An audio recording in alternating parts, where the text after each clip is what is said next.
The king of exams died unexpectedly and was reborn in the fictional Great Liang dynasty as a scholar's son. From then on, he never had to work for anything. At 6, he learned he'd been switched at birth with a Qin family son. The day he returned to the Chens, he was sent to work in the fields. He got heat stroke and was bedridden 2 days before recovering. Too weak for labor, he saw the imperial exam as his only path. But now the Qin family only cared about the eldest grandson's studies.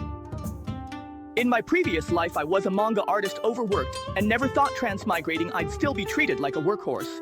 Sister-in-law, you can't spoil boys like this. He's already been lying in bed for 2 days. We're just farmers, not like the Zhou family who can afford to raise a young master. Ian lived a life of luxury at the Zhou family, and as soon as he came back to our home, he got heat stroke from working. We should at least let him recover, right? If he just lies at home, do you think the rice in the fields will harvest itself and walk back home? If we don't take advantage of the good weather to bring in the crops, what are we supposed to eat? So what? This whole family is relying on a 6-year-old kid like me to put food on the table. If you're worried we won't finish the work, sister-in-law, why don't you come help us in the fields tomorrow? I still have to embroider handkerchiefs to sell for money. Jinwei can study. How can I find time to work in the fields? Once he passes the imperial exams in the capital, your whole branch of the family will benefit. So what's a little hardship now? Qin family rule. All descendants must study and take exams. The third branch may object but must comply.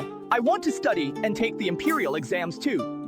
You think we're some rich family. You can't say you want to study and expect it to happen. Our family can only afford to support one scholar. If everyone goes off and studies, who is going to farm the land? Then the whole family should support me to study. Humph, what a dreamer you are. My son has been studying for over 10 years and is about to pass the first level exam. You want us to give up on him and support you instead? He's been studying for over a decade and still hasn't passed. Doesn't that mean I deserve a chance even more? Why stand here? Am I, the old woman, supposed to do all the work inside and out by myself? You must be tired, Mum. Picking vegetables in the field is more exhausting than just standing around chatting like you all are. Back then, your husband couldn't even finish his studies, so your son shouldn't even think about it. What happened with 8th Granny back then? Back in the day, your grandfather relied on the family's wealth to study for a full 20 years, but he still couldn't pass the civil service exam. In the end, he could only pin his hopes on his 3 sons. By the time your grandfather passed away, your eldest uncle was already 18. So he took over your grandfather's bookkeeping work and naturally became the head of the household. But your eldest uncle wanted to put his own son through school, so he forced his 2 younger brothers to go back home and work the land. Your second uncle couldn't stand such unfairness, so he packed his bags and left home, while your dad has been supporting the eldest branch of the family ever since. He even turned on his own youngest brother. Chen Difu is ruthless enough. Looks like if we want an education from Chen Difu, we'll have to flip the table. If things keep going, our third branch will never get ahead, and 8. Once you pass the exam and become a scholar, our whole family will have something to be proud of. By then, they'll definitely look out for you too. They wouldn't even chip in for my dad's wedding.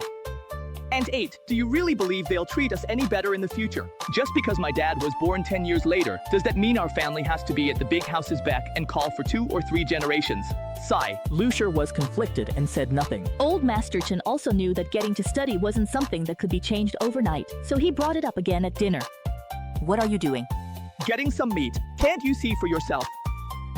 Yeah. Your cousin puts in a lot of effort studying, and your uncle works himself to the bone doing the accounts for the main family every day. And what do they get out of it? They rely on eating meat to keep up their strength. You just lie around all day. What meat do you need? Grandma is an elder. She deserves her share of the meat in this house. Otherwise, if word gets out, people will think all that sage wisdom my cousin's been studying has gone to the dogs. The Great Liang system was like the Mings. Scholars valued reputation and integrity. As the saying goes, starving is minor, losing integrity is serious. The mother, grandma should have her meat. Madame Zhou is unwilling yet can't risk her son's reputation, must swallow anger. Those heavy chopsticks reached into the bowl full of meat again. Dad works in the fields. How can he stay strong without meat? Chen Yan picked up more pieces, and soon the bottom of the bowl was showing. Were you a starving ghost in your past life or what? You always fill your bowl with meat, never seem to get any work done, but you never miss a meal. If your branch of the family can eat meat, why can't I? The meat was bought with the money my parents earned, so you don't get any. Humph, all the grain at home is grown by my parents. The grain from our third branch is shared with everyone, but when your main branch buys meat, you don't give us a single piece. Your main branch really has no conscience. Why don't we just split up the family then? That way, no one takes advantage of anyone else.